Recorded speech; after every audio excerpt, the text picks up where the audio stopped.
so much and like how I feel about stuff. Right. I mean, how do you feel when you watch the news and the stupid weather girl, the hot weather girl that doesn't know her ass from her elbow is on there like saying like ass, but she's saying like and we had a record 105 degrees today. The last time this happened was in 1905 and and you're just like, well, I mean, it happened in 1905. They weren't screaming global warming in 1905.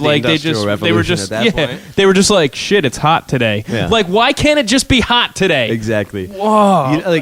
I mean, the major... So you have to understand, this whole ball of global warming got rolling because of the fear-mongering of things like the ice caps melting, of coastlines being destroyed. Why can I go now to the same Jersey Shore that I could have gone to in 1977? I don't know why. Because global warming isn't happening. Yes, it's not happening. Okay? It's really... I mean, where's the physical evidence? This last winter, right now... It's the summer here, but it's winter in places like South Africa. Right. They have penguins freezing to death in South Africa. Oh, well... If any animal on this planet, aside from polar bears, is equipped to handle the cold, it's penguins. And you know it's fucking cold if they're freezing to death. That's why they changed the language from global warming to climate change. Because they couldn't account for the fact that it's also fucking cold. So in order to scare people, they had to change the language, because when logical people were like, global warming, but it's so cold. And it's been cold, we're going to have to tweak our theory to account for temperature decreases as well as increases. Well, you don't understand. It's just this massive ecosystem that we've acknowledged as climatologists we can't account for. Right. There is so much activity on this planet that responsible climatologists admit we cannot account for. Also, in terms of the CO2 levels in our environment, in our past, like we're talking dinosaur times, etc., there have been much higher levels of CO2 based on archaeology, based on fossils, what have you. However those wizards figure out what they do. Yes, more CO2 was in the atmosphere then. And CO2... Sidetrack for another Save the World, I heard that's why carbon dating is not an effective tool for measuring time, because there was more CO2. Because it changes. And because it fluctuates. Absolutely. But anyway, continue. I mean, the carbon... where were we at now? Brain fart. I'm sorry, I totally derailed you, but because I got derailed. You were just saying that the carbon in the air was much higher, right? In millions of years ago, dinosaur time, which completely raises a red flag. I mean, why were the dinosaurs operating factories? I mean. Maybe they were, farting methane.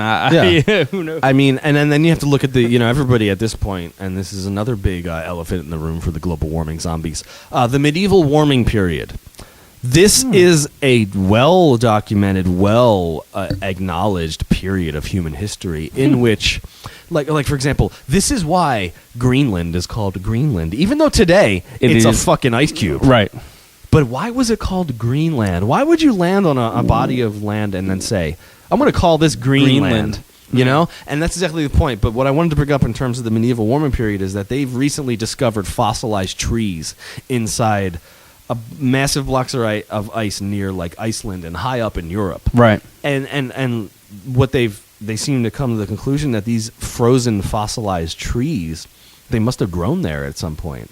And how are they enveloped in ice?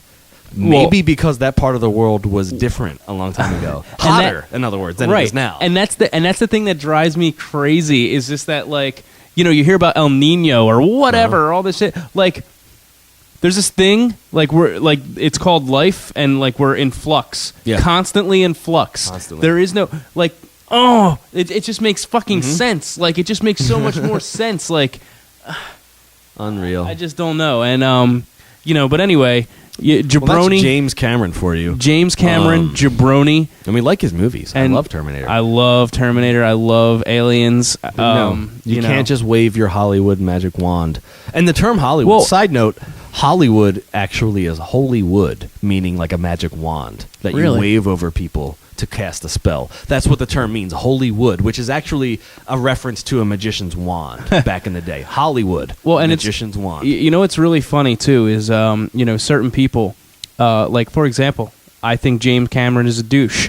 Does that mean that if after this podcast, if Lou is just like, yo, you want to watch Terminator 2? I'd be like, all right. Yeah, sure. But like some people get so like obsessed with this shit that like if some actor or whatever says something, then they're just like, well, I'm not watching his movies because he's an asshole. Who cares? Do you have to be in love with the guy to enjoy it? No, like you show your own hand by showing how seriously you take movies. Right, 'Cause exactly. guess what? Like, you know They're what? Like movies. Stop giving these people this level of credibility. He's a director of movies. Like it's not. He's not a scientist. And yeah, he's not a scientist. He's not like I could. You know what? You give me $200 million and a fucking movie crew. Yeah, I I'll can make you a direct your movie real fucking nice. movie. Yeah, Sure. like you know, like Unreal. it's not rocket science. But so Cameron Jabroni, next Jabroni, back to fucking we're gonna have to Glenn go back Beck. to Glenn Beck. We're gonna have to go back to him because we got. You think that we unleashed on Cameron? No. That's nothing. And the beautiful thing is, we don't nothing. even need to speak here. We're going to let Mr. Beck speak for himself. Yeah. Here's what he has to say about the people whose families were murdered during the attacks of 9/11.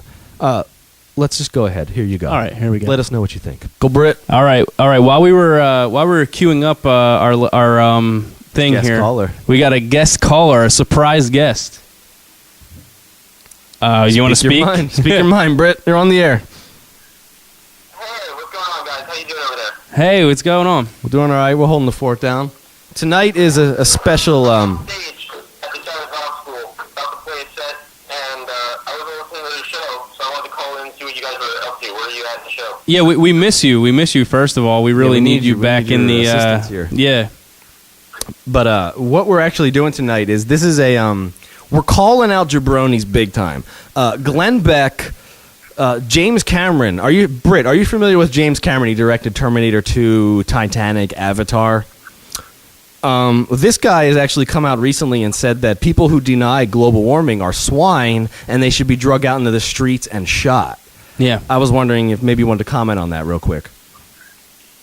Well, how are you going to drag everybody out in the street and shoot them? I know that's a lot of bullets. That's a lot of dragging. That's a lot you of know what? dragging. That's a lot of waste. That is. That's inefficient. That's you will create global warming by doing such a thing. See, there's so many people out there. I mean, how are you going to have enough bullets?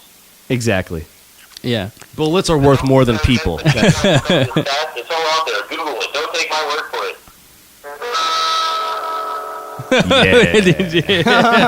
Oh, So music. who's playing tonight at the? I